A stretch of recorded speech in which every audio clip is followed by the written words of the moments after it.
more money than their civilian counterparts in the same jobs. Second, young men should be encouraged to join the military because of the education and training. Whether one chooses basic training, which focuses on soldier development, or officer school, which focuses on leadership development, he will grow and be challenged in a way he probably never has before. This kind of training sets the course for a young man's entire life, not just their time in the military. Finally, young men should be encouraged to join the military because of the benefits to the United States. The military trains young men to enter society equipped to lead. 31 out of our 45 presidents served in the military at some point in time. Military service also makes young men more patriotic and respectful of others. George Washington, Abraham Lincoln, Dwight Eisenhower, all these great leaders all served in the military capacity. In conclusion, young men should be encouraged to join the military because of the economic benefits, the education and training, and the benefits to the United States. A return to an emphasis on military service will not only improve the character and well-being of the young man himself, but also transform America into the kind of culture we would all benefit from. Respect, honor, integrity, selflessness, duty. All of these values and more are gained from military service. The evidence is clear. Young men should be encouraged to join the military. The question is, what will you do about it?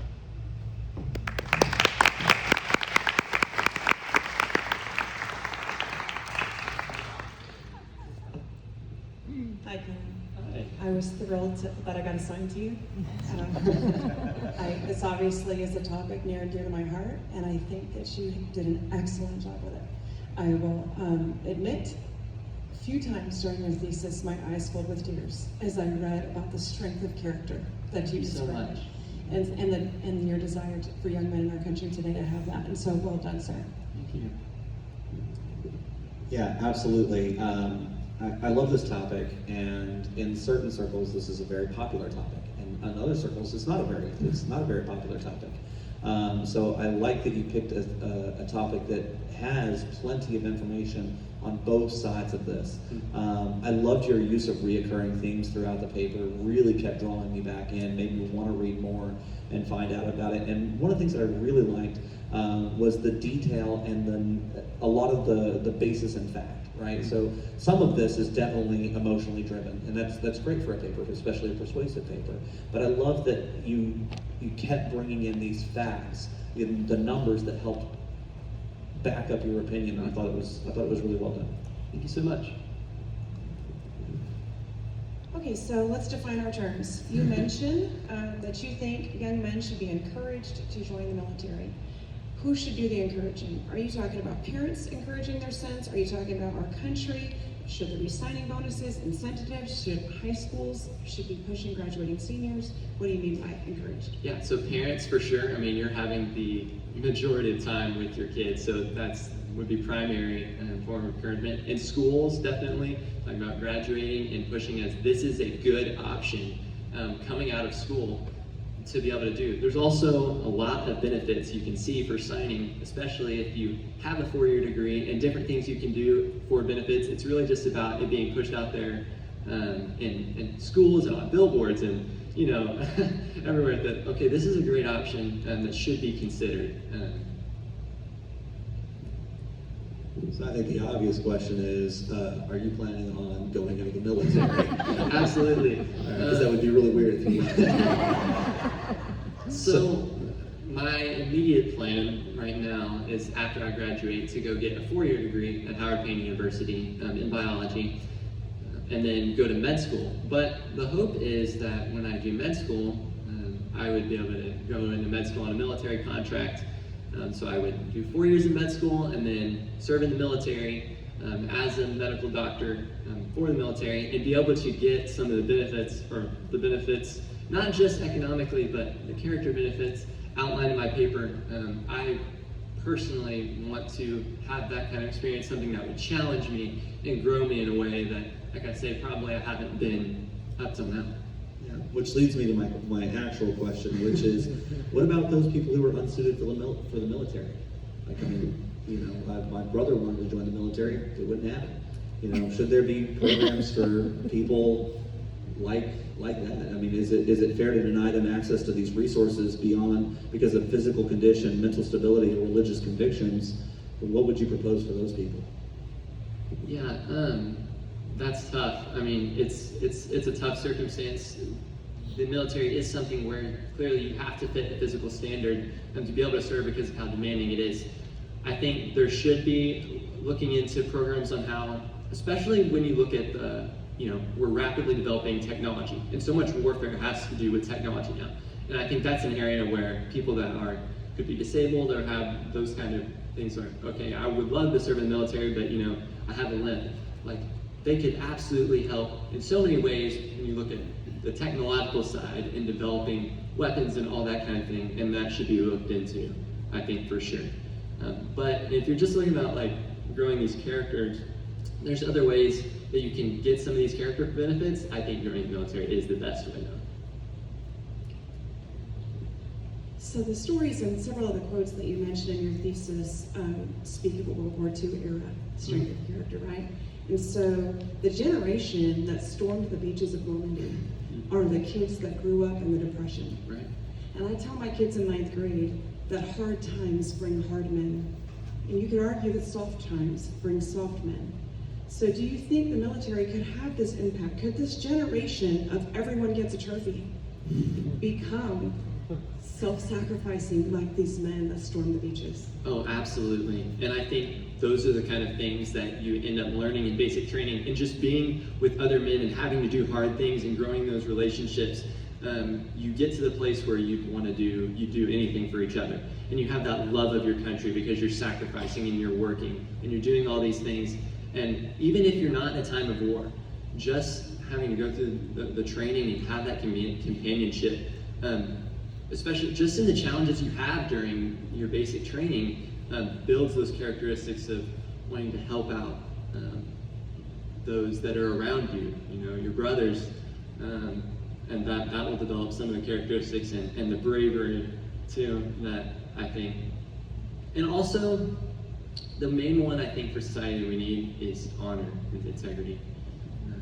That's why I said I feel like leaders of today kind of lack that, and I mentioned that in my third section, talking about a specific Senate Minority Leader, Harry Reid, basically just lying on the Senate floor about Mitt Romney. And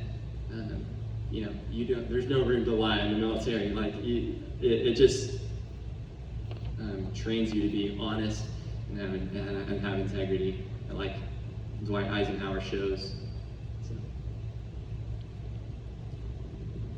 So one of the things that I would have liked to have had more of, and I mentioned that you did have it, and I thought it was great, was the actual statistics about veterans making more money, having better opportunities out of the career, for career paths out of the military. But I was curious how that compared to other post-high school options like college, trade schools, things like that. I mean, if you compare it to the general public, then you're taking people who are, healthy and fit. You've kind of already separated them just by the fact that they were able to get into the military. How does that apply to like other things? Yeah, I would have loved to run into research that talked about that kind of thing. I was actually fortunate to find this study by Ellen Ponton in the first place. But even just in general, yes, I understand that you're comparing it to the general population. However, there is the stipulation it's talking about in the same type of job types. So even when you're looking at doctors, like things that are already above average, just your normal citizen who didn't get a college degree won't get that. And lawyers, in those categories too, you see veterans making more money. So I think that even though there's not a specific research comparing just these groups, the fact that there are statistics like those demonstrates that it is present even among the more smart or more kind of those people. Good question. So your research shows economic benefits of serving in the military, and in your refutation you do a good job explaining some of the costs, including PTSD and even physical injury. My question is, have you considered the opportunity costs involved with serving? During the time that you're on active duty, you not only miss Christmas, you miss your baby being born. You miss every sporting event. You miss being committed to a local church. You miss school functions, right? And so all things considered, would you still say that you believe the economic value is there, that it outweighs the opportunity cost as well? Yes. That's the short answer. The long answer, the reason I also stipulate that it's young men, and because a lot of times it's going to be at a time in their life when maybe they aren't married yet. So they're on their own and they don't have a lot of other commitments. And this is a great way to get, boost it economically just starting out. Like, that's a crazy economic boost just beginning, your life. But you wouldn't be married, you wouldn't necessarily have kids that you're going to sporting events for.